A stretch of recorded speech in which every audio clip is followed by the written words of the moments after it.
네, 김학주의 마켓 키워드 시간입니다. 우리 자산운용 김학주 전무님과 함께 시장의 주요 주간 이슈들 또 미래를 내다보는 아이디어들 찾아보는 시간입니다. 김학주 전무님 만나겠습니다. 어서 오십시오. 네, 안녕하십니까? 네, 오늘은 시장이 너무 밀려서요. 어제도 그랬고 오늘도 이제 북한 리스크가 충격을 주고 외국인들의 매도가 지속적으로 이어지고 있습니다. 급락하니까 많이들 불안해하실 텐데요. 시장 상황 판단부터 좀 말씀해 주실래요? 예, 일단 주식시장이 상승세를 이렇게 접은 건 아닌 것 같은데요. 네. 다만 이제 최근에 악재들이 꽤 많이 있지 않습니까? 이제 미국의 경제 지표 같은 경우도 좀 오락가락하죠. 그러니까 일관된 모습을 못 보여주고 있고, 일본 같은 경우도 이제 원래 그 실학과를 추종하던 그런 무리들이 이제 구로다를 지원하면서 양적 완화를 굉장히 공격적으로 하는 네. 그런 것도 우리나라 수출주에 부담이 되고, 뭐 세 번째로는 북한의 그 갈등이 뭐 계속 지속되고 있지 않습니까? 또 중국 같은 경우도 이제 금융 규제 계속하고 이제 조류 독감 있으니까 그러니까 이런 것들을 보면은 이 부정적인 요인들이 한국 증시하고 많이 겹치는 것들이 있어요. 네. 그래서 당분간은 조금 뭐 조정을 피할 수 없지 않는가 뭐 이런 생각이 좀 듭니다. 예. 자, 뭐 오늘 긴급 시장 진단 논의는 아니고요. 전반적인 이슈를 진단하시는데 시장 상황부터 좀 큰 흐름으로 읽어주셨네요. 우리가 이제 장 상황이 조금 개선되고 글로벌 증시가 미국 증시가 최고치를 가고 그러면서 주식시장에 대한 기대감들이 꽤 높았던 상황 아닙니까? 특별히 뭐 채권이나 또 안전자산에서 위험자산 주식으로 돈이 이동한다. 그레이트 로테이션 얘기를 많이 했는데 우리 시장 말고 글로벌 시장에서는 그런 움직임이 지금 계속 나타나고 있나요? 예, 시작은 됐지만 네. 그게 이제 본격화되지는 않은 것 같아요. 예. 그러니까 이제 최근에 보면 여전히 그 신흥시장의 고금리 채권에 대해서 계속 관심이 있거든요. 네. 그래서 이제 투자자들 같은 경우는 경기가 회복되는 거는 맞다. 그래서 이제 기업의 도산 위험은 많이 좀 줄어든 것 같긴 한다. 그러면 그 위험한 기업들이 발행한 채권 가격은 올라가지 않는가? 그걸 사고 싶다. 여기까지는 되는데 기업 실적이 얼마나 좋아질지는 나도 잘 모르겠다.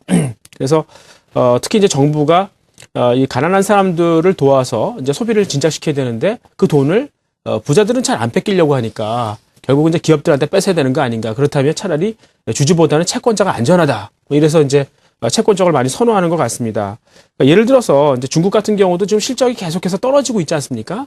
그러니까 그게 기업은 뭐 정부가 시켜서 인건비를 올려줬는데 이제 물가 때문에 제품 가격 올리지 말라 그러는 거죠. 그래서 예. 이제 기업들이 뒤집어 쓰고 있는 거고 한국 같은 경우도 얼마 전에 그 레저세라는 얘기가 나왔지 않습니까? 그렇지. 매출액이 예. 10%인데요.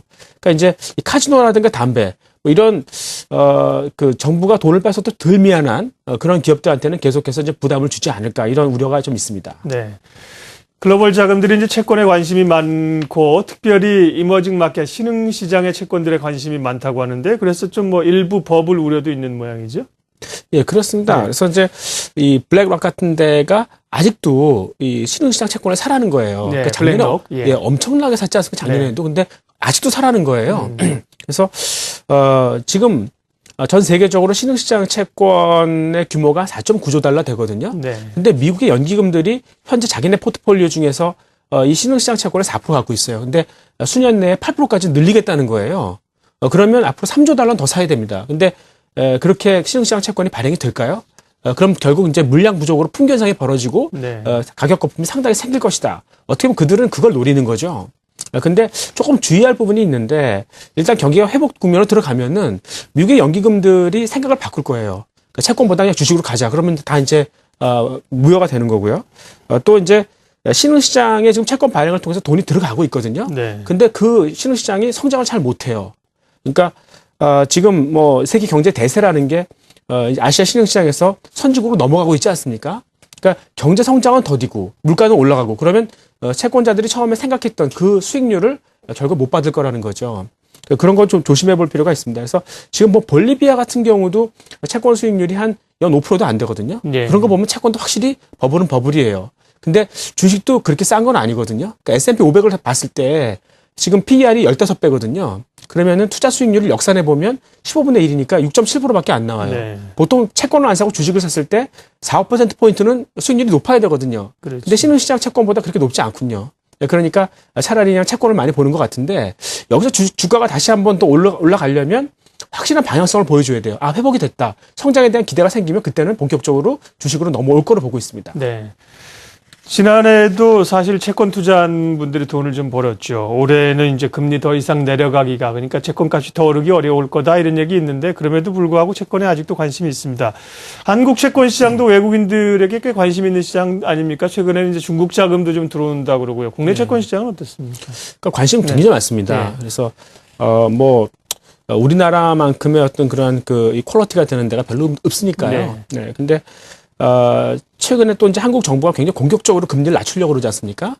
그런 것도 관심이 굉장히 많고요. 예. 근데 좀 조심할 부분은 우리나라는 부실이 있는 것 같아요. 그러니까 가계 부실이 있지 않습니까, 먼저. 그래서 얼마 전에 이제 부동산 대책도 내놨는데 그걸 읽어보면은 연말까지 시간을 줄 테니 미분양 주택이라든가 일가구 일주택 그 매물을 좀 받아달라 부자들이 그러면 그 혜택을 주겠다 이런 네. 건데 사실 우리나라 그 은퇴한 분들이 평생 돈 벌어서 달랑 집 한 채 있어요. 예. 여생을 살아가려면 그거 팔아야 되거든요. 그러니까 부자들한테 그 매물을 받으라는 거잖아요.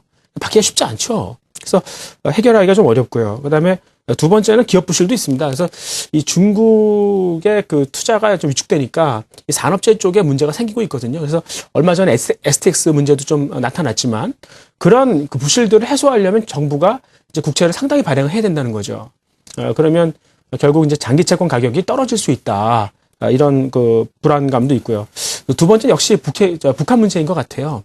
그러니까 북한이 그동안 자기는 중국을 상당히 맹방이라고 생각했는데 가만 보면은 북한 제재에 대해서 중국이 미국에 약간 합의를 본 것 같은 생각이 들어요. 그러니까 상당히 배신감이 생기겠죠. 네. 그래서 이제 막 나가는 그런 경향이 있으니까 아마 올해 내내 이런 어떤 트러블이 좀 있지 않을까. 그래서 이 북한 리스크가 발생할 때마다 이제 한국 채권에 대한 헤어컷이 좀 높아지고 있어요. 그러니까 이런 것들이 조금 걸리긴 하는데 그래도 이제 이런 걸 감안했을 때 한국 채권이 계속해서 상승 랠리를 보일 수 있겠는가? 그럴 수는 없을 것이다. 그렇지만 투자자분들이 나는 자산 증식보다는 지금 재산을 지키는 데 관심이 있다. 그러면은 채권 쪽으로 좀 갔다가 나중에 그게 좀 완화되면 주식 쪽으로 오는 그런 모습이 좀 좋아 보입니다. 네. 네, 그리고 이제 올해 들어서 지금은 좀 어렵습니다만, 대형주가 특별히 어렵고요. 중소형주가 그나마 좀 나은 흐름들을 보이고 있는데, 우리는 새 정부의 또 중소기업 정책 이런 것들도 한몫을 했겠는데, 전 세계적으로도 중소형주가 강세라면서요? 예, 그렇습니다. 그래서 이런 걸 해석을 해보면 예.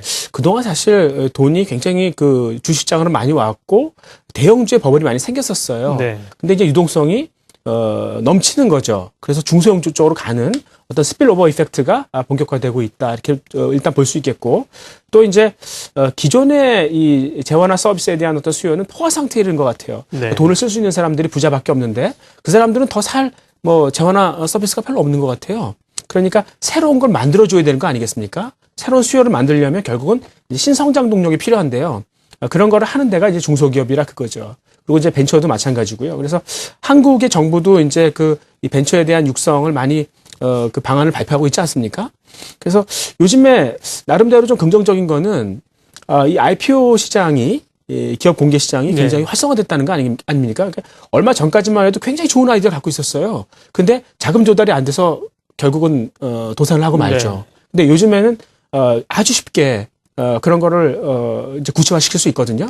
정부도 거기에 대한 지원책을 내놓고 있고 그래서 이런 이 벤처를 운영하는 그런 기업들을 보면은 이 운영 보수만 받으면 한 손익분기밖에 안 되거든요. 근데 한 번만 성공을 거두면은 수십 배에 대한 보너스를 받을 수 있으니까 그래서 그런 확률이 지금 높아지고 있으니까 이 벤처에 투자하는 그런 기업들도 한번 유심히 지켜볼 필요가 있겠다. 이렇게 말씀드릴 수 있겠습니다. 네. 자, 그리고 우리 이제 시대 변화, 문화 환경 변화에 따라서 주식시장에서 좀, 가져야 되는 아이디어들을 말씀해 주시는데, 지난번에 렌탈 시장, 이제 빌려 쓰는 시장이 커지고 있다는 얘기도 하셨고, 아시아 전체의 소비, 내수 이런 쪽도 생각을 하셨던 게 기억이 나는데, 오늘은 이제 티커머스를 좀 눈여겨보라고 하시는데, 티커머스가 우리 생활 속에 어떤 겁니까? 예, TV를 통한 어떤 상업 행위를 얘기하는 거죠. 네. 그래서 지금도 그냥 텔레비를 보다가 이게 그냥 무차별적인 광고가 나오면 보기 싫잖아요. 네. 딴 데 돌리는데 앞으로는 이제 광고도 자기가 원하는 시간에 필요한 광고를 골라서 보는 이제 VOD, 그러니까 비디오 온 디맨드가 이제 네. 열리게 되는 거죠. 또 한편에서는 이제 스마트 TV가 생기면 결국 이게 인터넷 프로토콜 아니겠어요? 그러면 쌍방향 통신이 가능하거든요. 네. 그래서 드라마를 보다가 뭐 여배우가 어떤 옷을 입고 나왔는데 그냥 이쁘다. 지금은 그냥 그런 수준인데 이제는 그걸 클릭하게 되면은 그 옷의 성분이 무엇이고 네. 또 어디 가면 팔고 그리고 이제 자기가 자기의 신체 사이즈를 입력하지 않습니까? 그러면은 자기 닮은 아바타가 딱 뜨는 거죠. 그럼 그 옷을 입혀봐요. 네. 색깔도 고르고 그래서 이제 좋으면은 그거를 주문하고 이제 택배를 통해서 이제 부탁을 하죠. 그리고 이제 전자 결제를 하고 그러니까 이런 시대가 되면서 굉장히 온라인 쇼핑이 뭐 번창할 수밖에 없는 거고 이 전자 결제 이쪽도 역시 수혜주가 될 수 있겠다 이렇게 생각하는 거고요. 그리고 이제는 연예인이 무슨 옷을 입느냐가 굉장히 중요해지는 시대가 된 거죠. 왜냐하면 그게 큰 시장을 열어버리니까요. 네. 근데 그 연예인한테 어떤 옷을 입힐 것인가를 누가 결정하냐 이거죠. 그러니까 이제 시청률을 결정할 수 있는 그런 어떤 드라마 제작 업체라든가 아니면 거기에 외주를 주는 방송 업체 같은 데가 좀 가치가 올라갈 수 있을 것 같고 결론적으로 이제 이 티커머스 통해서 이 컨텐츠를 하나 만들어도 이제 컨텐츠 자체만 소비가 되는 게 아니라 드라마 자체만 소비가 되는 게 아니라 그 드라마가 어떤 상업행위를 파생시키더라 하는 거죠. 그래서 이 컨텐츠의 가치가 앞으로 훨씬 더 높아질 수 있겠다. 그래서 컨텐츠를 좀 주의 깊게 보자 이렇게 말씀드릴 수 있겠습니다. 네. 그리고 또 스마트폰 얘기입니다. 삼성전자는 갤럭시 S4를 내놓아서 이제 바람몰이를 해가고 있는데 애플은 차기작인 아이폰 5S를 준비 중이라는 얘기인데 시장 기대치에 못 미칠 것이라는 얘기가 많고요. 그랬을 경우에 오히려 또 좀 웃음 짓는 쪽도 있다고요. 예, 그러니까 네. 아무래도 얼마 전에 그 짐 크레머라는 그 증시 전문가가 있어요. 네. 근데 그분이 이 아이폰 5S가 아직 나오지도 않았거든요. 근데도 예전에 그 1980년대에 나왔던 이 애플의 그 PC, 그러니까 이제 리사라는 컴퓨터가 있었어요. 네. 그러니까 그게 굉장히 혁신적인 기능을 담고 있었거든요. 그 전까지만 해도 이 컴퓨터에 입력을 할 때 주로 이제 펀치를 했었거든요.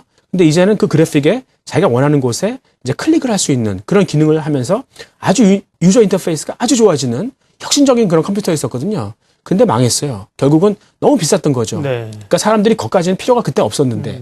네, 근데 이제 그 애플이 다음번 이 휴대폰을 낼 때 상당히 그런 부담감을 가질 거라는 거죠. 그렇겠죠. 그러니까 애플의 네. 가치라는 것은 사실 그 어떤 기능을 새롭게 내놨을 때 그게 뉴노멀이 돼버리는.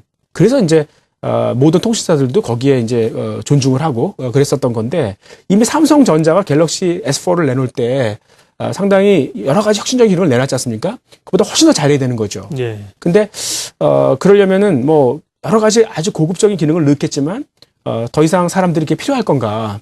그러면 비싸지기만 하고 별로 소용이 없는 그런 스마트폰을 내놓을 것이다. 이렇게 생각이 되는 거죠.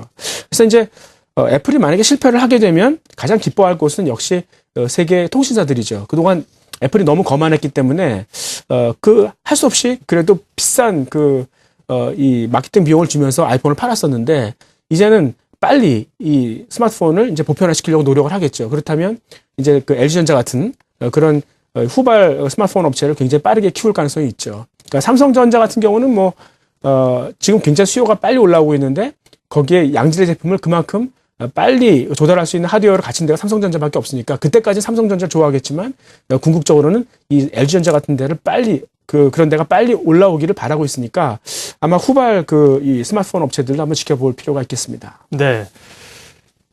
마켓 키워드 시간이었습니다. 주간 이슈들 그리고 또 우리 생활 속의 패턴 변화를 통해서 투자 전략 세워봤습니다. 우리 자산운용 김학주 전무님 함께했습니다. 고맙습니다. 네, 감사합니다.